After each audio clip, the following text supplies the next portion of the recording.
This unfolded over several years of my childhood. I don't remember when the first one happened, but it began with a dream, a recurring, half-lucid nightmare, striking once every few months. It always started the same. I was lying in bed, but not from my eyes. I'd be watching myself from above, suspended near the ceiling, like a silent spectator trapped in a security camera feed.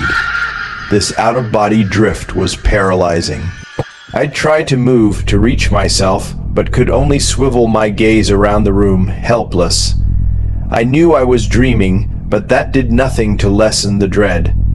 Eventually, the familiar details would start to unravel. My digital clock would tick backward. That was always the first sign. Then other things. The walls would have drawings taped up. Crude crayon figures, like a child's scrawl. I never made those drawings. I never drew ever, but there they were, always the same. A line of smiling people holding hands, with a smaller figure I assumed was me, all in front of a blue roofed house. Their eyes were always wrong, too many or none at all. Another constant was a toy train. It would appear in different spots across the floor. I had lost that train years earlier. Eventually, I'd feel compelled, dragged by some invisible force. He'd glance at the window. And like clockwork, he'd appear, a man, inches from the glass, pale, with short gray hair and a ragged wound on his temple. He'd stare for a few seconds, face empty of emotion. Then his hands would rise. He'd scratch at the glass, frantic, trying to get in. That's when I'd wake up. Sometimes I ran to the window. Sometimes I froze, but always I checked. Every single time, and every single time, there was nothing there. No marks, no smudges, no man. After the fourth occurrence, I told my parents. My mom said nightmares were common at my age. My dad added that they were always just down the hall if I needed them. I nodded, pretended their words helped. They didn't, sensing my fear. My dad walked the perimeter of the house with me that evening. Nothing, no footprints, no evidence. But fear doesn't listen to facts. This was about a year in. The dream had come maybe 4 times. Not nightly, but enough to matter. Enough for me to know it meant something. Then the dreams stopped. For 6 months, nothing. The silence felt final. I dared to believe it was over. Life returned to normal, or so I thought. But fear hibernates. It never truly dies. One night, out of nowhere, it returned. The exact dream, same ceiling view, same reverse clock, same crayon drawings and out-of-place toy. But this time, something felt wrong. It took me a moment to notice. Everything else was identical. But the window, it was open. The second I saw that, I woke up, paralyzed. I couldn't move. I couldn't even blink. Cold air brushed against my skin. My body screamed to move, to run, but I was frozen in place, my eyes fixed on that window. I was convinced he was coming through. Those 5 minutes were the most unbearable of my life. Not a dream, not fully awake. A wedge of time where terror controlled my every cell. When I finally broke free, I lunged to the window, locked. I didn't sleep the rest of the night. A few months passed. I trained myself to brace for the dream. Every night I imagined it, hoping premeditation would dull its sting. And it worked, sort of. The next dream wasn't as terrifying. I didn't even check the window afterward. By the time I had it again, I barely reacted. But something still lingered. I mentioned it again to my parents. This time they listened, really listened. I described everything. The floating view, the drawings, the train, the man. Their faces shifted when I reached the part about the man's injury. The gash on his temple. My dad interrupted me. "Are you sure about the cut?" I told him I was. He looked at my mom, and something unspoken passed between them. They said nothing was wrong. I didn't press them, but I knew something was. A few days later, they sat me down, calm, quiet, but serious. There was a man. Brian, not family, but someone they once trusted, an old friend of my dad's. When I was too young to remember, Brian would watch me while they worked.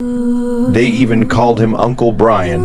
Then one day, something happened. My dad wouldn't say what, only that there was a falling out, bad enough to sever ties forever. Brian was banned from our lives. The only detail they shared that truly mattered was this: Brian had a scar on his forehead, a deep one from a car accident. They didn't say it, but I understood. I was old enough to connect the dots. Later that night, my dad stayed up with me. He said he had a theory that my dreams were echoes, memories from when I was too young to remember. That maybe my brain had buried something it was trying to process. He said I'd been close with Brian, too close, always wanting him to read to me, crying when he left. Maybe the dreams weren't dreams. I had no memories of Brian, none. But what scared me more than the idea of remembering was the possibility that I hadn't forgotten. I had blocked it. Months passed. The dreams faded. I had maybe one more in the following year. Then something changed, something real. One night, I awoke from the dream and glanced at the window. Something moved, just a flicker, but unmistakable. Something shifted outside. Panic consumed me. Years of suppressed fear roared back all at once. I screamed for my parents. My dad bolted outside barefoot. My mom held me trembling. When he returned, they whispered, then called the police, or at least they said they did. I never heard sirens, never saw an officer. Just silence. The next day, my dad admitted he'd found something. Faint impressions beneath my window, like footprints. I asked if he thought it was Brian. He said it wasn't possible. We had moved. Brian didn't know our address. He promised me nothing bad would happen again, and he was right. I never had the dream again. My parents refused to speak about that night. I've stopped asking, but I can't stop wondering. What if the dream wasn't just a dream? What if every time I saw that man at the window, he was really there, staring, waiting for 4 years, and I still don't know what's worse, that it really was Brian, or someone else entirely, a stranger, a phantom. Either way, I don't think my parents ever called the police, and I don't think they ever told me everything.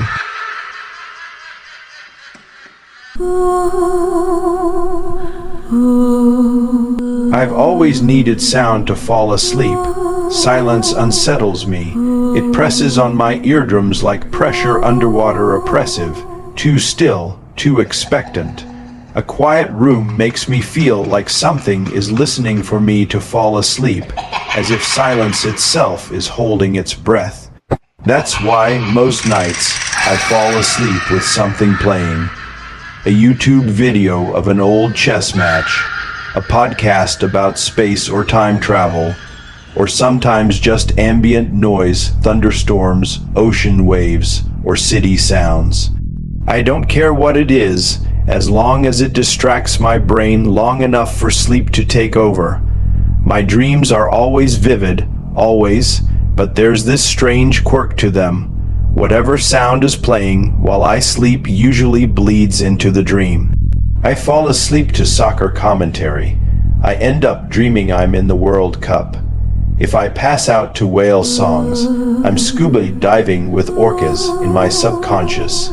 It's actually kind of useful, a weird sort of dream management tool.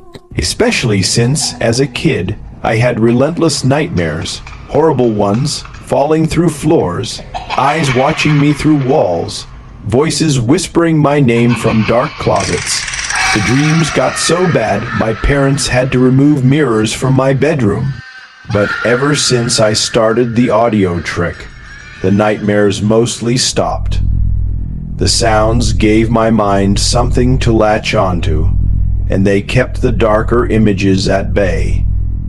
A couple weeks ago, I slept over at my friend Duncan's place. It was just the three of us, Duncan, Ian, and me. His parents were away for the weekend, and Duncan's house is perfect for hangouts. Big basement, comfy living room, junk food stocked. We played games, watched dumb horror movies, and passed out on the living room couches around 2 a.m. That night, for the first time in a while, I had to fall asleep without sound. No speaker, no video, no headphones, nothing. It shouldn't have bothered me. I was surrounded by friends. But the silence settled around me like a fog.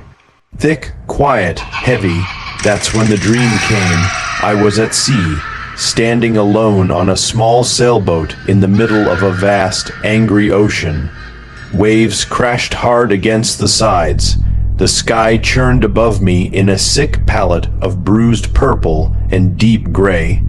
I didn't know where I was or how I'd gotten there, but I could feel the weight of the storm pressing down. The wind howled like a living thing, rattling the sails and biting into my skin. Lightning danced across the sky in long, unnatural zigzags. The water beneath me felt too alive, like it was watching. Then, without warning, the boat lurched violently. I stumbled forward, clutching the mast. There was a sickening crack from below. Something had hit the hull. I never saw what. All I knew was the water started flooding in fast.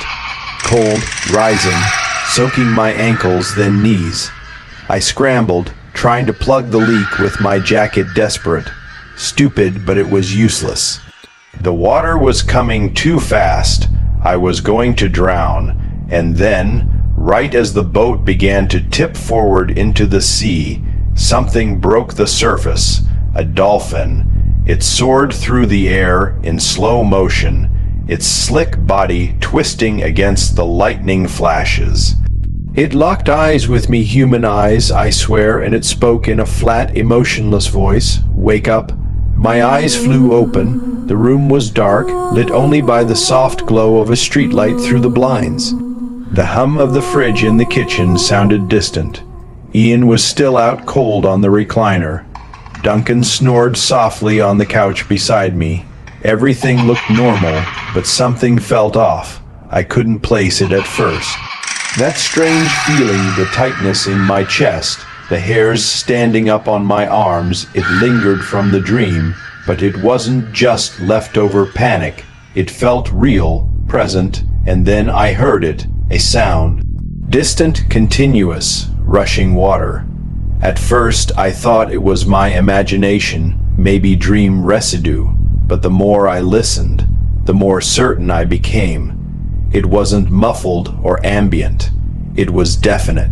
A strong, constant stream, like someone had left a faucet running full blast. It was coming from upstairs. Duncan's house has one bathroom up there. The hallway leading to it is long and narrow, ending in a door with a cracked frame. The faucet shouldn't be on. None of us had gone up since we arrived. Still half. Dreaming, I sat up, debating whether to check. I told myself maybe the pipes were acting up. Maybe the storm in the dream had been my brain interpreting the water sounds. But that didn't explain the dread sitting in my gut. Still, I got up. The stairs creaked under my feet as I climbed. The rushing grew louder. By the time I reached the top, I could tell it was definitely coming from the bathroom. The door was cracked open. A pale, flickering light spilled out onto the carpet. I stepped forward slowly. The sink was in view from the hallway. The cold water knob turned all the way to the right.